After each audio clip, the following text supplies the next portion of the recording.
जय हिंद दोस्तों। Audio books IND पर आपका स्वागत है। इस चैनल पर आप सभी वर्ग के सभी विषयों का पुस्तक सुन सकते हैं तथा सभी प्रकार के भारतीय साहित्य तथा विदेशी साहित्य को सुनने के लिए हमारे चैनल को सब्सक्राइब करें तथा वीडियो को लाइक करें।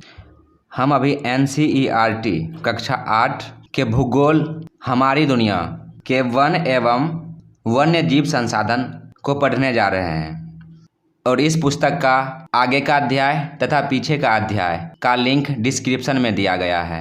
तो आइए हम शुरू करते हैं। भूमि, मृदा एवं जल संसाधन। भूमि। मधु और रवि को दादाजी के साथ खेत घूमने में बड़ा मज़ा आ रहा था। चारों ओर धान के पौधे लहलहा रहे थे, हरियाली ही हरियाली नज़र आ रही थी। तभी मधु दादाजी से पूछ बैठी, क्या सभी जगह भूमि ऐसी ही है? भूमि नहीं होती तो? दादाजी ने कहा, भूमि एक महत्वपूर्ण प्राकृतिक संसाधन है। मानव इस पर निवास करता है। अपनी आवश्यकता की अधिकतर वस्तुएं भी वह इसी से प्राप्त करता है। पृथ्वी के कुल क्षेत्रफल के 29% भाग पर स्थल का विस्तार है। यह पहाड़ी, पठारी, मैदानी, दलदलीय, मरुस्थलीय, हिमालय, वन्य रूपों में पाई जाती है।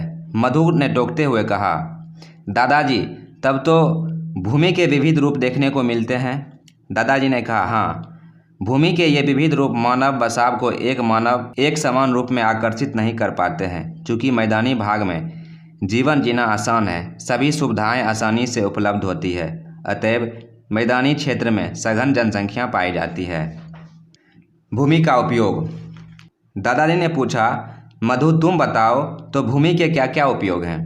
मधु ने कुछ देर सोचकर कहा, भूमि का उपयोग हम भिन्न भिन्न कामों में करते हैं। भूमि पर कृषि कार्य होता है, इसी पर पेड़ पौधे उगते हैं। मकान, गांव, शहर, तालाब, कुएं, चापाकल, सड़क मार्ग, रेल मार्ग, पाइपलाइंस, कारखाने, विभिन्न खेलों के मैदान एवं स्टेडियम इत्यादि भूमि पर ही बने होते हैं। मुझे तो लगता है अब जैसे ज़रूरत तथा तब मानव भूमि का वैसा उपयोग अपने विवेक के अनुसार करता है। भूमि उपयोग में अंतर। रवि ने पूछा, दादाजी हम सभी जगह भूमि का एक तरह से उपयोग क्यों नहीं करते हैं? दादाजी ने कहा, बिल्कुल ठीक, भूमि का उपयोग सभी जगह एक समान नहीं है। इसमें अंतर का मुख्य कारण हम समय एवं क्षेत्र के अनुसार मानवीय जरूरत में बदलाव आना है।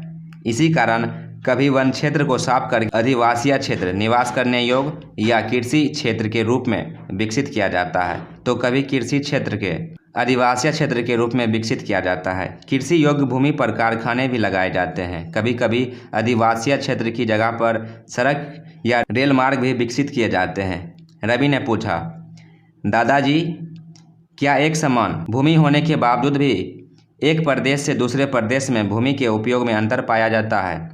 दादाजी ने कहा, हाँ, विश्व के कई स्थानों में फैली घास भूमियों में खेती की जाती है। पहाड़ी प्रदेश में गेहूं की खेती की जाती है, तो भूमध्य सागरीय प्रदेश की भूमि पर रसदार फलों की खेती की जाती है। इसी तरह मैदानी भागों में कृषि कार्य की अधिकता देखी जाती है, तो पठारी भागों में भूमि जो कृषि कार्य के लिए उतनी अनुकूल नहीं है, वहाँ कृषि कार्यों में अतिरिक्त उद्योगों की स्थापना को प्रमुखता दी जाती है। भूमि उपयोग को प्रभावित करने वाले कारक। रवि ने पूछा, दादाजी भूमि का उपयोग किन किन कारणों से प्रभावित होता है? दादाजी ने कहा, देखो, भूमि का उपयोग दो मुख्य कारकों द्वारा प्रभावित होता है, प्राकृतिक कारक एवं मानवीय कारक। प्राकृतिक कारक। रवि बोला, प्राकृतिक कारक का क्या मतलब है? दादाजी ने कहा, स्थल रूप में भिन्नता, मृदा की विशेषता, खनिजों की उपस्थिति, जलवायु एवं जल संबंधित विशेषताएं इत्यादि जैसे प्राकृतिक कारक भूमि के उपयोग में परिवर्तन ला देती है। कठोर भूमि के कारण पठारी क्षेत्र में कारखाने प्रमुखता से लगाए जाते हैं, जबकि मैदानी भूमि में फसलों की खेती की जाती है। पठारी क्षेत्र में भी जहां खनिज पाई जाती है वहां खनन कार्य किए जाते हैं। मानसूनी जलवायु क्षेत्र में धान की खेती की जाती है, तो शीतोष्ण जलवायु क्षेत्र में गेहूं की खेती की जाती है। मधु ने कहा, और मानवीय कारक? दादाजी ने कहा, तकनीकी ज्ञान में वृद्धि, जनसंख्या वृद्धि, श्रमिकों की उपलब्धता तथा मानवीय आवश्यकताओं में अंतर इत्यादि भूमि के प्रयोग में परिवर्तन ला देते हैं। जनसंख्या वृद्धि के कारण भूमि उपयोग में अंतर आता है। शहरों के पास भवनों के निर्माण हेतु भूमि की मांग बढ़ी है, परंतु भूमि की मात्रा सीमित है। इस समस्या से निपटने की तरकीब भारतीय वैज्ञानिकों एवं शहर नियोजकों ने ढूंढ ली है। हाँ दादाजी, मधु ने कहा, हमारे गांव की खाली पड़ी बंजर जमीन पर पंचायत भवन बनाया गया है। यह भी तो बदलते भूमि उपयोग का उदाहरण हुआ ना। दादाजी ने कहा, हाँ बिल्कुल ठीक समझे। जानकारी, मुंबई के निकट एक दलदली भूमि को सुखाकर ठोस भूमि में बदला गया तथा वहां नई मुंबई शहर का विकास किया गया। राजस्थान के गंगा नगर क्षेत्र में सिंचाई सुविधा उपलब्ध कराकर खेती की जाने लगी, जिससे यह क्षेत्र भारत के प्रमुख कृषि क्षेत्रों में गिने जाने लगा। भूमि उपयोग प्रारूप, दादाजी ने कहा, रवि, भूमि उपयोग का अर्थ कुल उपलब्ध भूमि पर विविध कार्यों में होने वाले उपयोगों के आंकड़ों से है। इससे संबंधित आंकड़े हमेशा बदलते रहते हैं। मतलब यह है कि विभिन्न देशों के मध्य इसका प्रारूप एक जैसा नहीं मिलता है। कहीं वन क्षेत्र अधिक मिलता है तो कहीं शुद्ध बोई गई भूमि का क्षेत्र तो कहीं बंजर भूमि का क्षेत्र अधिक मिलता है। हमारे देश में भूमि प्रयोग प्रारूप संबंधित आंकड़े या रिकॉर्ड भू राजस्व विभाग रखता है। भूमि उपयोग वर्ग, दादाजी ने आगे बताया, मधु, भूमि उपयोग के वर्ग निश्चित है। ये 4 वर्ग हैं। वन क्षेत्र की भूमि, कृषि कार्य के लिए अनुपलब्ध भूमि, बंजर एवं व्यर्थ भूमि, सड़क मकान उद्योग में लगी भूमि, प्रति भूमि, अन्य कृषि योग्य भूमि, प्रति भूमि, चालू प्रति भूमि, जिस भूमि पर 1 वर्ष या उससे कम समय से कृषि नहीं की गई हो वह चालू प्रति भूमि, अन्य प्रति भूमि, जिस भूमि पर 1 वर्ष से अधिक तथा 5 वर्ष से कम समय से कृषि नहीं की गई हो, अन्य कृषि अयोग्य भूमि, अस्थायी चारागाह की भूमि, कृषि योग्य बंजर भूमि, जिस भूमि पर 5 वर्ष से अधिक समय से अधिक खेती नहीं की गई हो, शुद्ध बोई गई भूमि। भूमि संरक्षण की आवश्यकता, रवि ने दादाजी से कहा, इस प्रकार तो बढ़ते प्रयोग के कारण भूमि पर बहुत दबाव बढ़ता है। दादाजी बोले, बिल्कुल सही। तेजी से बढ़ती जनसंख्या के पोषण एवं आवास संबंधित आवश्यकताओं को पूरा करने के कारण वन एवं कृषि क्षेत्र घटते जा रहे हैं। फसलों के उत्पादन को बढ़ाने के लिए रासायनिक उर्वरकों का भी काफ़ी अधिक प्रयोग हुआ है। अतिसिंचन एवं पशुचारण की क्रियाएं भी हुई है। जल जमाव से मिट्टी में लवणता एवं क्षारीयता का गुण भी बढ़ता है। इन सभी कारणों से भूमि के स्वाभाविक गुणों में ह्रास आ जाता है, जिसे भूमि का निम्नीकरण कहा जाता है। भूमि के अवैज्ञानिक एवं अनियोजित उपयोग के कारण मरुभूमि का प्रसार, भूमि कटाव एवं भूमि के बंजर होने जैसे समस्या बढ़ती जा रही है। मधु ने कहा, तब तो भूमि को संरक्षित किया जाना बहुत जरूरी है। इसके लिए क्या क्या करना होगा? दादाजी बोले, इसके लिए हमें छोटे छोटे कुछ उपाय या काम करने होंगे, जैसे भूमि का उपयोग नियोजित तरीके से हो, भूमि पर वन क्षेत्र को बढ़ाया जाए, जैविक कृषि पर बल दिया जाए, मरुभूमि के सीमांत पर झाड़ियां लगाया जाए, भूस्खलन रोकने के लिए पर्वतीय ढलानों पर वृक्षारोपण हो एवं प्रतिरोधी दीवारें बनाई जाए, तटवर्ती क्षेत्र में वृक्षारोपण को बढ़ावा दिया जाए इत्यादि। इन कार्यों के द्वारा हम भूमि को संरक्षित कर सकते हैं तथा इन संसाधनों को बेहतर ढंग से लंबे समय तक उपयोग कर सकते हैं। रवि बोला, दादाजी देखिए, खेत में कितनी तेजी से पानी आ रहा है, इससे तो हमारे खेत की मिट्टी भी कटेगी, फसलें को भी नुकसान होगा। दादाजी ने कहा, हाँ चलो हम मिलकर इसे मिट्टी से भर दें ताकि जल का खेत में जाना बंद हो जाए। सब मिट्टी के कटाव को रोकने में लग गए, इससे खेत में जल जमाव न हो। मृदा संसाधन, मिट्टी को ही मृदा संसाधन कहा जाता है। रीना, सुरेश, सलमा, सुखविंदर एक साथ मिट्टी में खेल रहे थे। रीना मिट्टी से गाड़ी बना रही थी तो सुरेश मिट्टी की गोलियां। सभी अपने अपने कामों में खुश एवं व्यस्त थे। अचानक सुखविंदर बोला, इतनी मिट्टी कहाँ से आई? क्या मिट्टी के बिना भी कोई चीज़ उग पाती? रीना बोली, देखो ना, पृथ्वी पर जितने भी पेड़ पौधे, घास एवं झाड़ियाँ पाई जाती है उसमें से अधिकांश मिट्टी में ही तो उगते हैं। सुरेश बोला, मेरी दीदी बता रही थी कि पौधे अपना भोजन एवं आवश्यक पोषक तत्व मिट्टी से ही प्राप्त करते हैं। मृदा पृथ्वी से सबसे ऊपर भूपटल के ऊपर पाई जाती है। इस सतह में पेड़ पौधे की वृद्धि के लिए सभी जरूरी खनिज तत्व, पोषक तत्व एवं चट्टानों के कण मौजूद होते हैं। पोषक तत्वों के रूप में मृदा में ह्यूमस, वायु, जल एवं सूक्ष्म जीवाणु उपस्थित रहते हैं। मृदा का उपयोग, सलमा बोली, रीना तुम बताओ मृदा के क्या क्या उपयोग हैं? रीना सोच में पड़ गई और कुछ देर बाद बोली, फसलों की खेती करने में, पेड़ पौधे घास झाड़ियाँ को उगाने में, गृह निर्माण में, मूर्तियाँ बनाने में, ईंट, खिलौना, गमला, घड़ा, सुराही, खपरा इत्यादि बनाने में। सुखविंदर बोल उठा, अब मैं बताऊंगा। मिट्टी के गिलास, दिया, कलश इत्यादि बनाने में तथा मेड़, बांध, तटबंध, कच्ची सड़कें इत्यादि के निर्माण में भी तो मिट्टी का उपयोग होता है। मृदा निर्माण, सुरेश ने कहा, आखिर इतनी मृदा बनती कैसे है?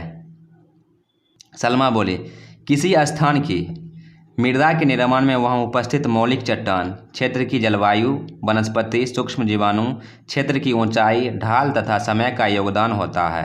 मृदा निर्माण प्रक्रिया में सबसे पहले मौलिक चट्टान टूटती है। टूटे हुए कणों के और महीन होने की प्रक्रिया अनवरत चलती रहती है।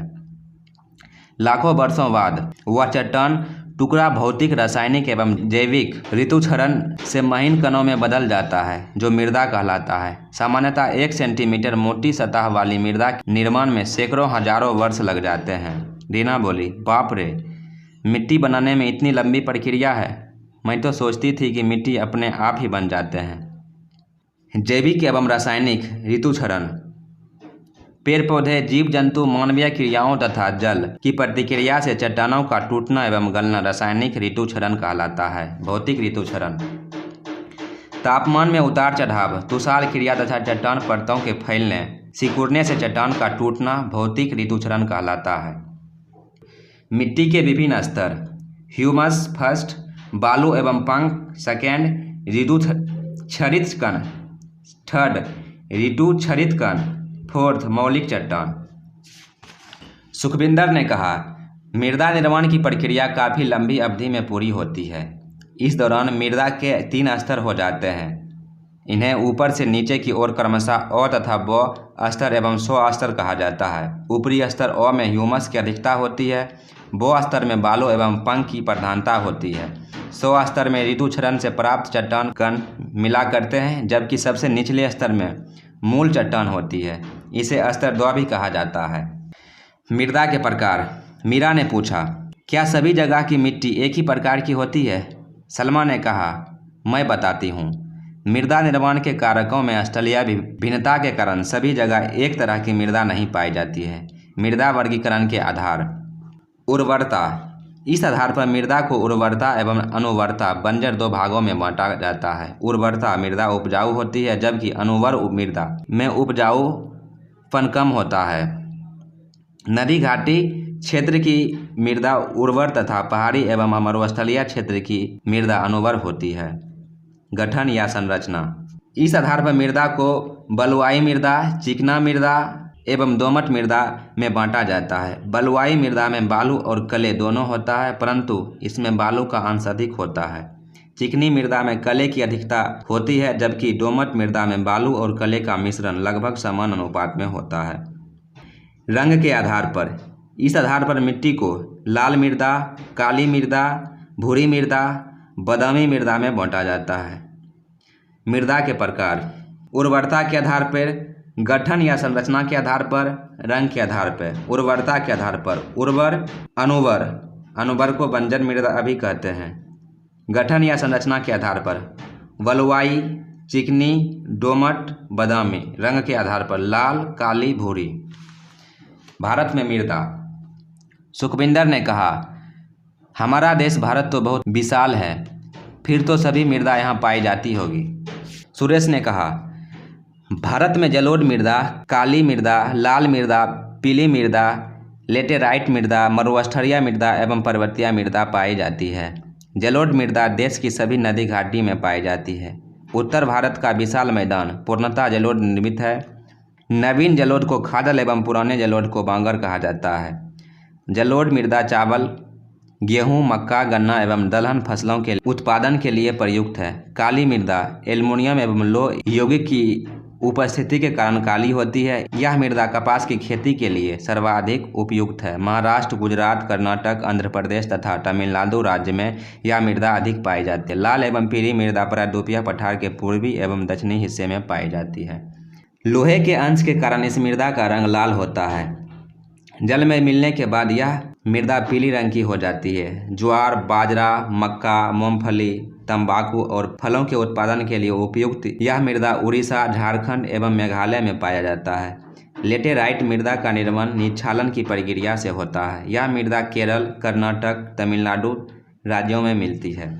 मरुस्थलीय मृदा हल्के भूरे रंग की होती है जो राजस्थान, सौराष्ट्र, कच्छ, पश्चिमी हरियाणा एवं दक्षिणी पंजाब में पाई जाती है। पर्वतीय मृदा पर्वतीय क्षेत्रों पर पाई जाती है। मृदा अपरदन एवं संरक्षण। मीरा बोली, मिट्टी के निर्माण में हजारों लाखों वर्ष लग जाते हैं, लेकिन नदियां का पानी अपने साथ काफ़ी मात्रा में मिट्टी बहा कर ले जाती है। इस तरह तो धीरे धीरे सारी मृदा कट कर समुद्र में चली जाएगी। सलमा बोली, पेड़ पौधे, पहाड़ियाँ, झाड़ियाँ एवं घासों की जड़ मृदा को पकड़कर रखती है, जिससे मृदा का अपरदन नहीं होता है। लेकिन पेड़ पौधे आदि के जड़ सहित कटने से वहाँ की मृदा ढीली पड़ जाती है, जिससे आसानी से अपरदन हो जाता है। मृदा अपरदन की दर को प्रभावित करने वाली जलवायु, वनस्पति विस्तार, स्थल रूप, भूमि की ढाल एवं मानवीय क्रियाएं मुख्य है। सुरेश ने कहा, बिल्कुल ठीक। वनों की कटाई, पशुचारण, आकस्मिक तेज वर्षा, तेज पवनें, औद्योगिकरण, अवैज्ञानिक कृषि पद्धति तथा बाढ़ के प्रभाव से मृदा का अपरदन ज़्यादा होता है।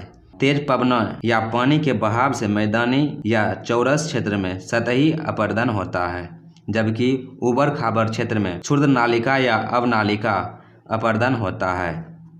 मृदा अपरदन प्राकृतिक या मानवीय कारकों से मृदा की परतों का विस्थापन, बह और एक स्थान से दूसरे स्थान पर चले जाना मृदा अपरदन कहलाता है। मृदा अपरदन के कारण मृदा के मौलिक गुणों एवं उर्वरता में कमी आने लगती है। इसका असर फसलों, फलों एवं शाक सब्जियों के उत्पादन पर पड़ता है। इसलिए मृदा संरक्षण के उपयोग को अपनाना चाहिए। मृदा संरक्षण के लिए हमें निम्न उपाय करने पड़ेंगे। पर्वतीय क्षेत्रों में समुच्च रेखीय खेती करना। सेकेंड, पर्वतीय ढलानों पर वृक्षारोपण करना। थर्ड, बंजर भूमि पर घास लगाना। फोर्थ, फसल चक्र तकनीक को अपनाना। फिफ्थ, खेती के वैज्ञानिक तकनीक को अपनाना। सिक्स, जैविक खाद का प्रयोग करना। सुखविंदर बोल उठा, चलो हम मिट्टी के खिलौने को सूखने दें, लेकिन आगे से हम ध्यान रखेंगे कि मृदा एक महत्वपूर्ण संसाधन है, इसका हमें संरक्षण करना है। जल संसाधन। गर्मी की छुट्टी में सीमा और रवि अपनी नानी के घर गए। नानी घर के किनारे नदी था। दूर दूर तक फैले रेत में कूदना उन्हें बड़ा अच्छा लगता था। सीमा ने रवि से कहा, भैया देखो ना, बरसात में कितनी पानी इस नदी में नजर आती है, परंतु गर्मी में तो कहीं पानी नजर ही नहीं आता। रवि ने बताया, देखो सीमा, जल प्रकृति की अमूल्य देन है। क्या तुम्हें मालूम है कि जल कैसे बनता है? सीमा ने कहा, नहीं भैया, आप ही बताइए। रवि बोला, वैज्ञानिक दृष्टि से हाइड्रोजन के 2 अणु और ऑक्सीजन के 1 अणु मिलकर जल का निर्माण करते हैं। यह जल तरल, गैस एवं ठोस तीनों ही अवस्था में पाए जाते हैं। पृथ्वी के अलावा किसी भी ग्रह पर अभी तक जल नहीं मिला है।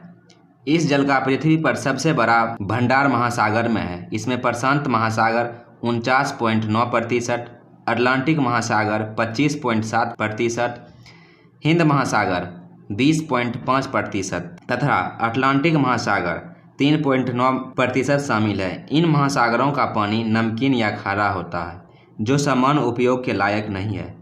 स्थलीय भाग पर पाए जाने वाले मीठे जल का ही हम सभी अपने दैनिक जीवन में प्रयोग करते हैं।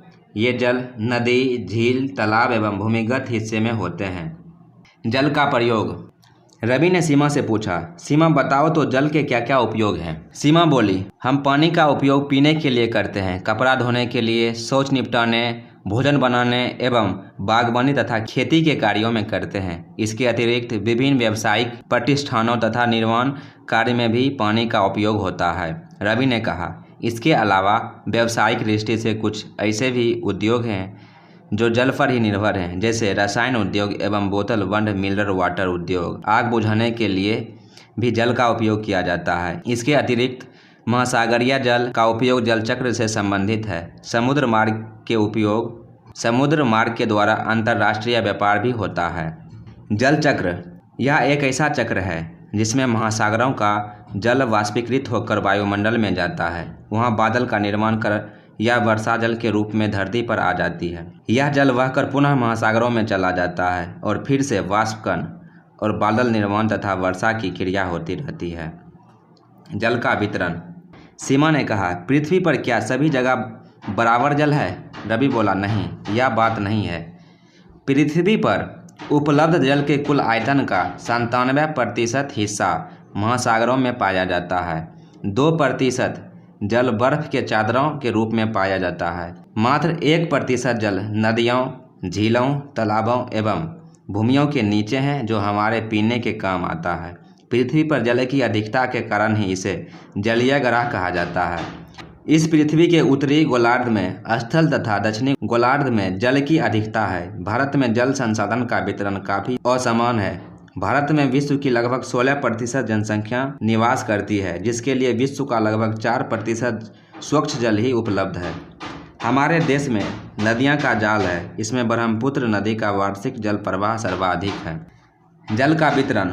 महासागर 97.3%, बर्फीला क्षेत्र 0.0%, भूमिगत क्षेत्र 0.68%, अलवर्णीय झील 0.009%, स्थलीय समुद्र एवं झील 0.009%, वायुमंडल 0.0019%, नदियाँ 0.0001%।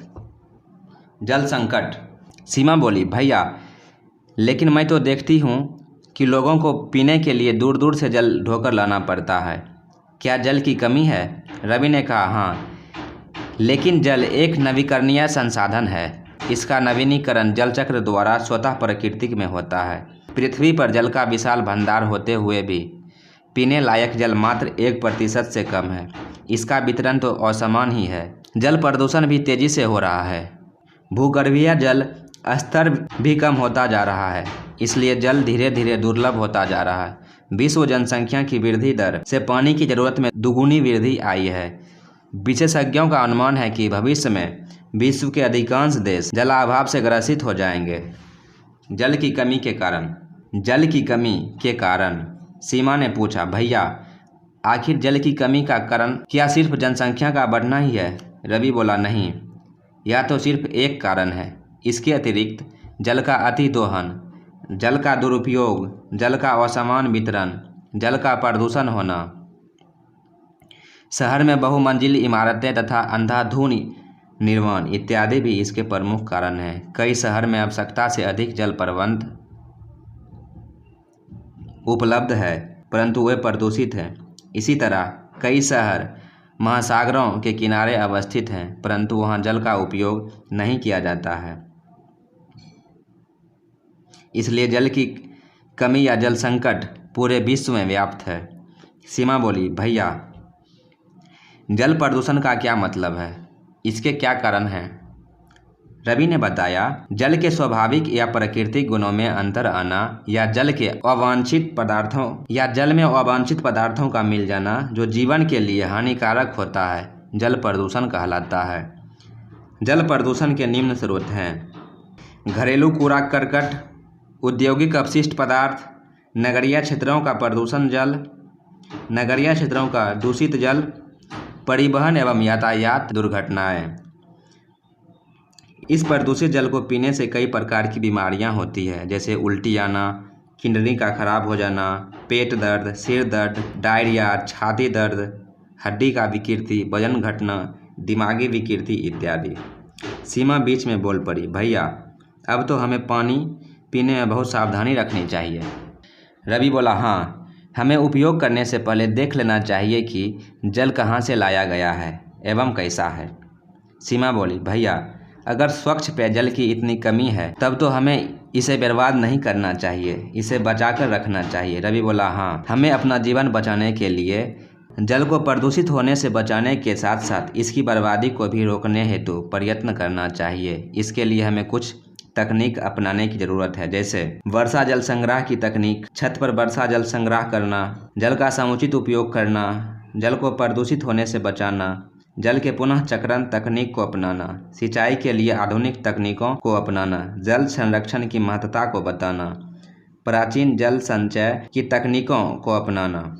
सीमा बोली, तब तो हम सबको इन सभी कार्यों का संकल्प लेकर जल संरक्षण हेतु प्रयत्नशील रहना होगा। रवि बोला, हाँ। जल को प्रदूषित होने से बचाना, जल के पुनः चक्रण तकनीक को अपनाना, सिंचाई के लिए आधुनिक तकनीकों को अपनाना, जल संरक्षण की महत्वता को बताना, प्राचीन जल संचय की तकनीकों को अपनाना।